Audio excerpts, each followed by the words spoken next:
Taken from The Christmas Carol by Charles Dickens.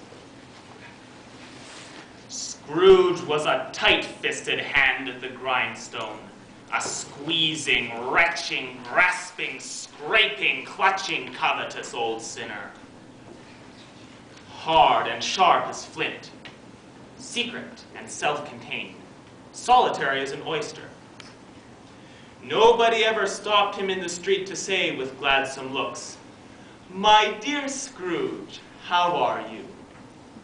His partner, Jacob Marley, was dead, and had been for some time. On this Christmas Eve, Scrooge had sat in his counting house with the door to the tank, a small room, open, so he could keep a keen eye upon his clerk. He was not going to let Bob Cratchit leave 1 minute before time, even though it was Christmas Eve. When Scrooge finally left for his dismal room and settled down to sleep, he was visited by 3 spirits, actually 4, as he was first visited by the spirit of old Marley, who told Scrooge to expect 3 spirits. The spirit of Christmas past, the spirit of Christmas present, and the spirit of Christmas future. These spirits have influenced Scrooge and changed his character. The story continues. Yes, the bedpost was his own. The room was his own. Best and happiest of all, the time before him was his own to make amends in. I will live in the past, the present, and the future, Scrooge repeated as he scrambled out of bed. The spirits of all 3 shall strive within me. Oh, Jacob Marley, heaven and the Christmas time be praised for this. I'm on my knees, old Jacob, on my knees. He was so fluttered and so glowing with his good intentions that his broken voice would scarcely answer to his call. He had been sobbing violently in his conflict with the spirits, and his face was wet with tears. "They are not torn down," cried Scrooge, folding one of his bed curtains in his arms. "They are not torn down, rings and all. They are here. I am here. The shadows of the things that would have been may be dispelled. They will be. I know they will." His hands were busy with his garments all this time, turning them inside out, putting them on upside down, tearing them, mislaying them, making them parties to every kind of extravagance.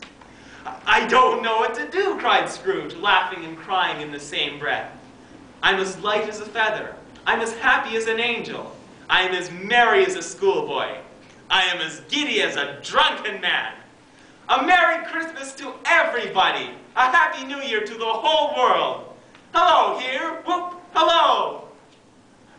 There's the door by which the ghost of Jacob Marley entered.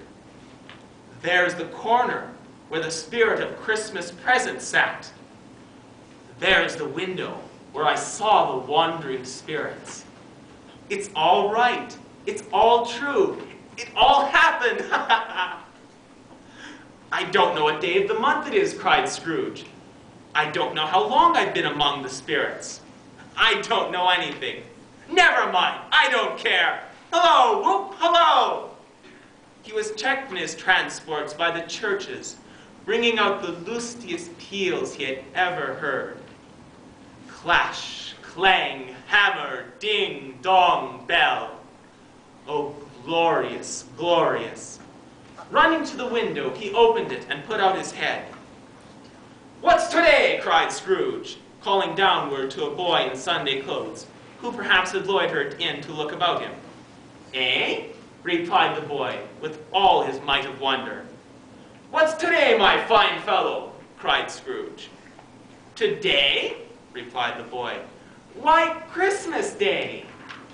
"It's Christmas Day," said Scrooge to himself. "I haven't missed it. The spirits can do it all in one night. They can do anything they like. Of course they can. Of course they can. Hello, my fine fellow. Do you know the Poultiers in the next street, but one at the corner?" Scrooge inquired. "I should hope I did." "An intelligent boy. A remarkable boy. Do you know know whether or not they've sold the prize turkey that was hanging up there? Not the little one, the big one. The what? The one as big as me? Is it? Go and buy it. Walker! Exclaimed the boy. No, no, said Scrooge. I am in earnest. Go and buy it, and tell them to bring it here, that I might give them directions where to take it. Come back with the man, and I'll give you a shilling. Come back with him in less than 5 minutes, and I'll give you half a crown. The boy was off like a shot. I'll send it to Bob Cratchit's, whispered Scrooge, rubbing his hands and splitting with a laugh. He shan't know who sends it. It's twice the size of Tiny Tim.